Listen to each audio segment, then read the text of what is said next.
आज हमारे साथ बातचीत करने के लिए शिक्षाविद और इनका भी चैनल है, सर का चैनल है मेहंदी सर ऑफिशियल।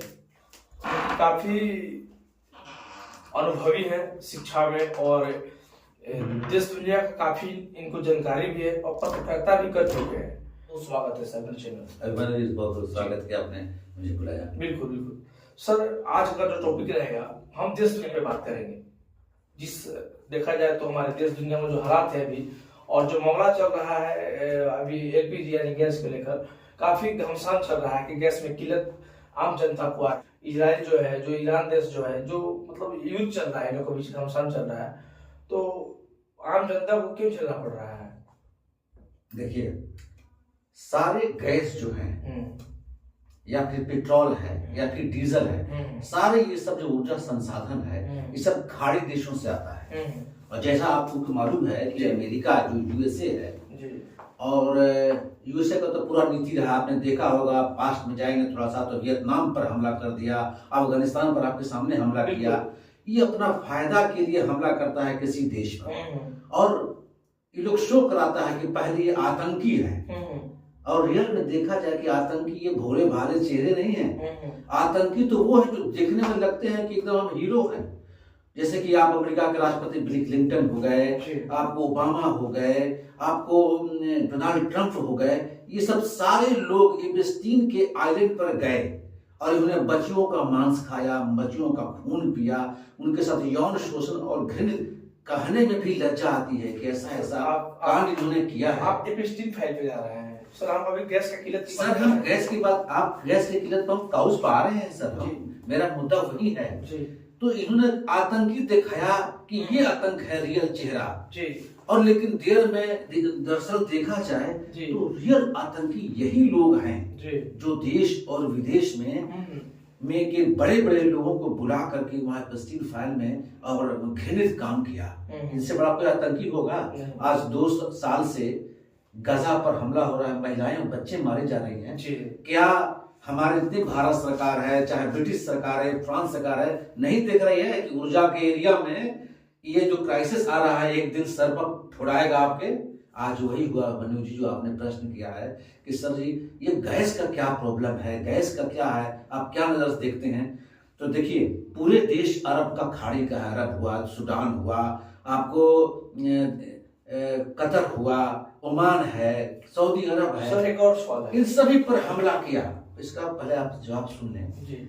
अब सभी का कब्जा अमेरिका का, एक ईरान नहीं था, तो इसने सोचा कि ईरान पर भी इस तरह से हम कब्जा कर। ईरान और अमेरिका जो है वार में अमेरिका ने क्यों हमला किया?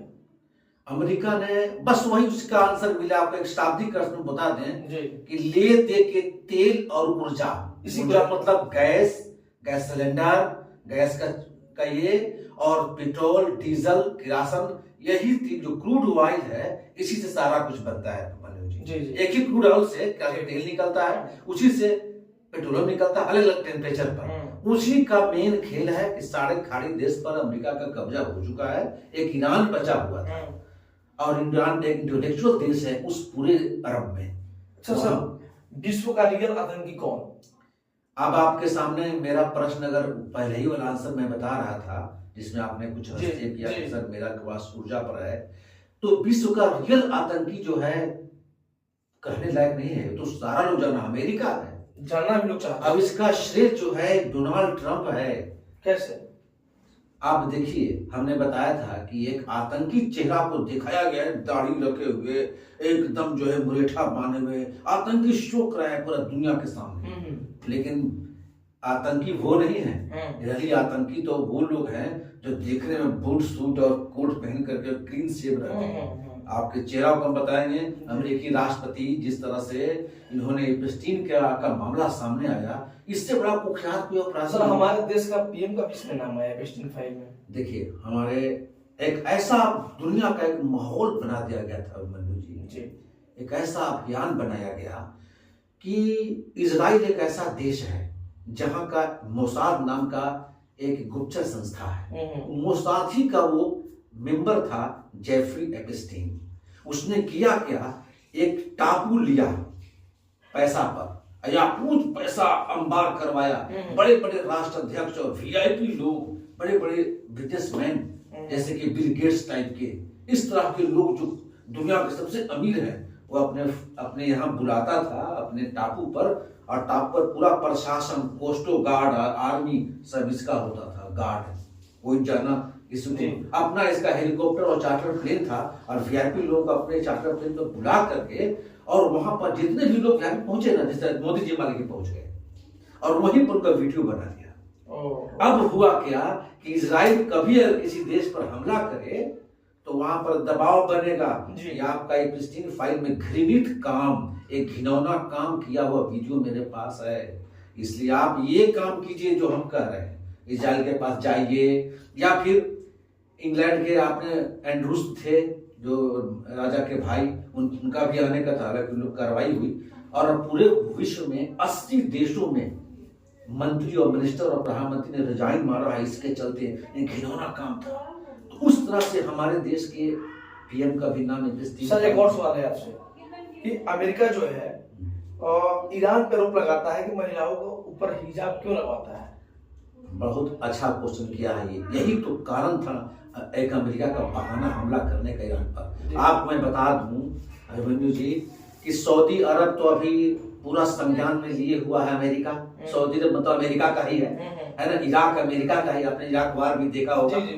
अभी सऊदी अरब में जितना निकाब और हिजाब महिलाएं ढक के चलती हैं, और जितना कि वहां पर महिलाओं का शोषण है कहीं है, लेकिन अमेरिका की नजर में वो नहीं है, क्योंकि वो कब्जा कर चुका है, उनको उनका नियमित एक तेल का भंडार मिल चुका है। और ईरान की वो बात करते हैं कि ईरान में हिजाब लगा चलती हैं, तो आप यकीन मानिए जाकर ईरान में सर्वे कीजिए, ईरान में 95% मतलब 95% आपको, अब दर्शकों को ये बताना चाहेंगे कि 95% वहां ये शिक्षित लोग हैं, शिक्षा का जो रेट है वो 95% है। अब बड़ा ताजुब की बात है कि ईरान के कोई देहात में जाइएगा, खास करके जो सिराज का इलाका है, तेहरान का इलाका है, यहाँ देहातों में 100% आरक्षण ये आपको शिक्षा का परसेंटेज है। 100% लोग शिक्षित हैं, और पूरा ईरान को मिलाइएगा सब मिला के ऑल ओवर तो 95% वहां पर लोग शिक्षित है।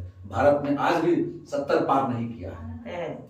एक और सवाल है सर, अमेरिका का खाड़ी देश पर कब्जा का क्या औचित है? खाड़ी देश पर कब्जा करने का ले दे करके एक ये गिर्द करता है अमेरिका का कि लालच। अच्छा, अभी आपने सुना होगा कि वेनेजुएला के राष्ट्रपति को राष्ट्रपति भवन से ही चीनी हेलीकॉप्टर लेकर के वहीं से किडनैप कर लिया अमेरिका ने। आप बताइए आप ही कि कितना बड़ा ये आतंकी है जी, कि किसी देश को आप जब परमाणु संपन्न नहीं है, उसके पास हथियार और फाइटर जेट नहीं रहेगा, तो उस देश का राष्ट्रपति प्रधानमंत्री किडनैप हो जाएगा। बस वही अमेरिका ने सोचा कि सारे खाड़ी देश पर कब्जा हो चुका है, अब एक मात्र ईरान बचा हुआ है, इनको भी समेट देंगे। इसलिए याद होगा आपको कि जब हमला हुआ था 1 तारीख है शायद मार्च को, तो पहला हमला में वहां के सैयद खामनेई जो मेन लीडर हैं और 180 बच्चे के स्कूल पर बम्बार्डिंग अमेरिका ने स्टार्टिंग किया था, ताकि शीर्ष नेता को मार देंगे और ईरान पर कब्जा कर लेंगे। और मनमोहन जी लेनी का देनी पड़ गया, ईरान ने तहलका मचा के रख दिया है। अच्छा, अब तो ऊर्जा संसाधन से लेकर के सारे जितना भी क्रूड ऑयल का जो वहां पर बना हुआ है फॉर्म, हर देश का 9 देश अगल बगल है, सब अमेरिका कब्जे में है। अमेरिका का बेस वहां है, कहने का मतलब कि सारे लोग पर कब्जा हो चुका है एक तरह से, ईरान एक बचा हुआ था। अब उस सारी ऊर्जा पर अब ईरान हमला कर रहा है। इन लोगों ने आंकड़ा ले लगाया था, कहा था कि बस इस लीडर को मार देंगे, ईरान पर कब्जा हो जाएगा। और ईरान के लोग 95% शिक्षित लोग हैं, तो सब लोग टेक्निकल फिट है लोग। और वहां आज युद्ध चला गया 24वां दिन, 24 दिन तक युद्ध चल रहा है, अभी कोई परिणाम नहीं आया।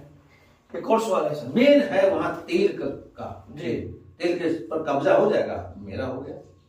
एक और सवाल है आपसे कि क्या ईरान इजराइल के जो न्यूक्लियर प्लांट पर बम गिरा सकता है?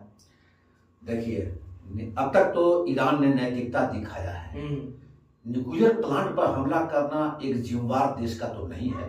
अगर ऐसा हमला होता तो अब तक ईरान आतंकी होता, तब तक न्यूक्लियर चुन चुन के मार रहा है टारगेट पर। अगल बगल जो इब्राहिम आया हुआ था, इब्राहिम नाम का, लिंकन नाम का जो शिप लगा हुआ था, 1000 किलोमीटर दूर भाग गया, उस पर बम गिराया।